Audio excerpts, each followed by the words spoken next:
What up, YouTube? It's your main man, Boys for Life, coming at you with another fucking video. So what are we gonna talk about today? Just got done with my workout, drinking my meal replacement right now. I'm not planning on eating until tonight. I mean, I'm probably gonna have snacks like, grapes, apples, bananas, something orange, something healthy, snacks. Even though it's not, you still gotta watch out for the sugar content when in those, even though, because it's natural sugar, that these bananas, the apples, grape, they all got natural sugar in them, and which is fine, but you don't want to eat too much of that stuff. But anyway, what I want to talk about is free agency's coming up. Free agency's coming up, and the Cowboys are showing no interest in bringing on Earl Thomas or Collins. Now, is this just a smoking mirror? Is this a smoking gun?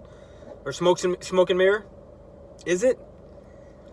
The reason why they're showing no interest, because they did meet with the agent of both those, because they got the same agent.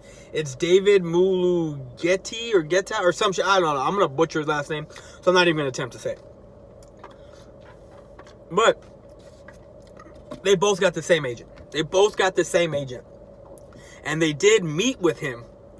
You can't really go and negotiate and talk, negotiate and whatnot prior to March 11th. That's when everything is open. That's when you can start negotiation and all that other shit. March 11th is when you can. But there's no rule against going and talking to someone and introducing yourself. So that's what they did. They went and introduced themselves to the agent of Earl Thomas and Collins. Because as you know, we tried getting Earl Thomas a couple years ago. It didn't happen. Then we tried getting him again during the draft, offering, a second or third round pick. They said no dice. And Kansas City was about to do the same offer, and he was about to go to Kansas City until his leg got broken. But why are they showing no interest in both these guys? Because if they show interest in these guys like they want him, if they show interest like they want both of these guys, you know what's going to happen?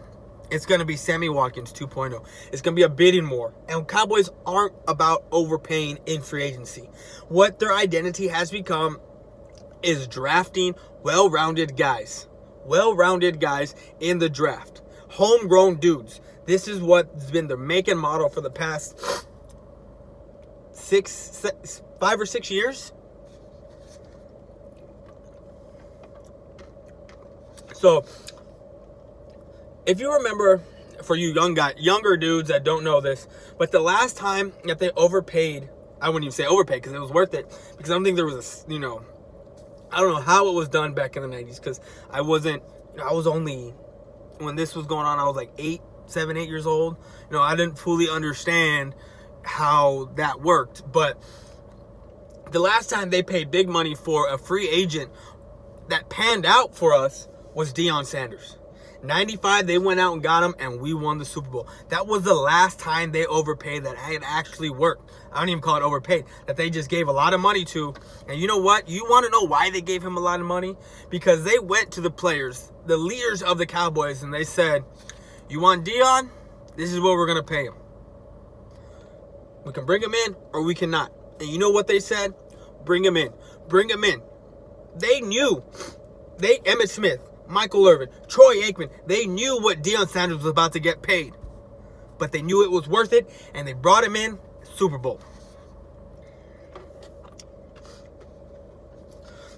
Every time we try to make a big splash for free agency, it never pans out. Never pans out. So what are the Cowboys doing now? They're throwing smoke and mirrors and acting like they don't want Landell Collins or E.T. That's what they're acting like. But they did meet with the agent of both those guys. They did meet with them. So, read between the lines. Read between the lines. They may or may not go after them, but what they're doing is they're showing no interest, so that way they're not getting into a bidding war with these other guys.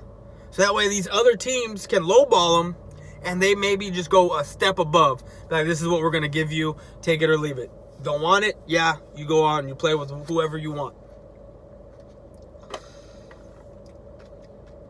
I love drafting these guys because you know what? The article that I was reading, it finally I read something that is talked about what I've been talking about for the longest time about Jeff Heath. You know, him not being a quality starter, that he's more of a backup guy, more of a special teams guy to me. You know, I've been saying this and saying this and saying this, and finally an article comes out where they talk about how Jeff Heath is a liability. He's a liability.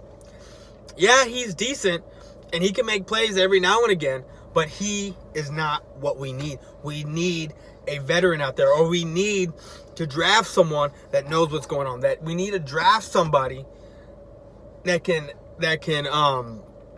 complement Woods, Xavier Woods, because Woods is every bit as advertised as we were gonna get, every bit. But what fucks him up is the play of Heath, and I've been saying this. If you watch my videos, you know I've been saying we need a safety. We need another safety. And either we're going to get him in the draft, first pick, you know, our first pick, if we don't get someone in free agency, or we're going to go, let's say this is what's going to happen. We're going to draft someone in the first round or second round, you know, our first pick, a safety, in my opinion, I think. And that comes off of what happens in free agency. If we go and pick up an Earl Thomas or Collins, or someone who we can trust, who is not a liability at that free safety position, then we're going to go offensive tackle in the first round. In the second round, because we're going to rebuild. Everything I've been saying, guys, is coming true. Everything that I've been saying about rebuilding the offensive line is coming true. Everything I've been saying about Jeff Heath is finally coming out. Finally. You know, last year I was talking about how I don't want no receiver. I wanted a linebacker. That's what I wanted first round. Guess what? We drafted one. It wasn't the linebacker I wanted, but we drafted one, and thank God I was wrong. This year, it's going to do the same thing. We're either going to go offensive tackle, the first pick, because you know what? We cannot be that team anymore that makes the big splash, you know, the big name. Even though it won't fit us, it's just a big name. We can't be doing that. We got to draft system guys that fit our scheme to make us better. That's what we got to do. And you know what? I don't mind going out in the second round and drafting an offensive tackle.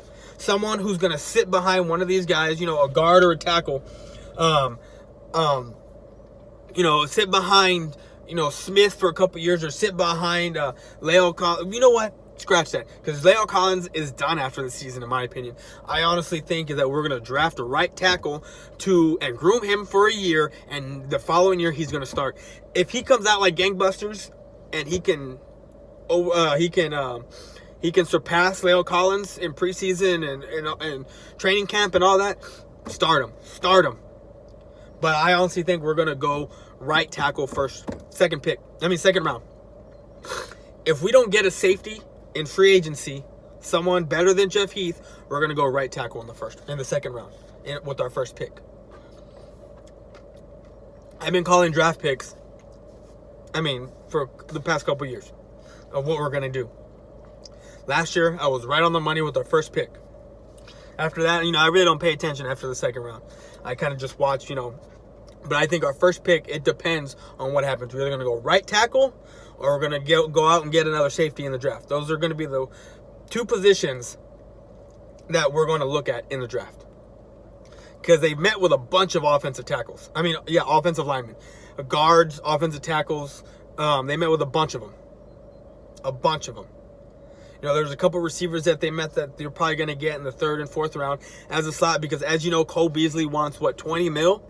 20 mil. I don't know if it's 20 mil over his whole contract and a long-term deal. I don't know what it is, but I didn't read that article. I just know the headline was, he wants upwards of $20 million. You know, we got Cedric Wilson that's coming in healthy this year. We can go out and get a draft. We got a Noah Brown, that he's a big dude, that he's used more in the tight end. And why not have him in the slot? Why not have him in the slot and use that big body? That's like a third tight end out there, playing a receiver position. Because you're going to have Jeff Swain, you're going to have Jason Witten, and then you're going to have another big body in Noah Brown. You got the weapons. Dallas has the weapons there on the offensive side. We just need to beef up that offensive line again. We need to regroup that offensive line, and we need to go out and get a safety, whether it's in the draft or it's in free agency. Like I said, the Cowboys are showing no interest, and that's what they're saying. So that way they don't get in a bidding war with other teams for Collins or ET. But those are my thoughts. If you got thoughts or comments, comment down below. If you're new to the channel, hit that subscribe button, because I'm going to be reporting on the Cowboys and any other big news in the NFC East. Boys for life. I'm out. Peace.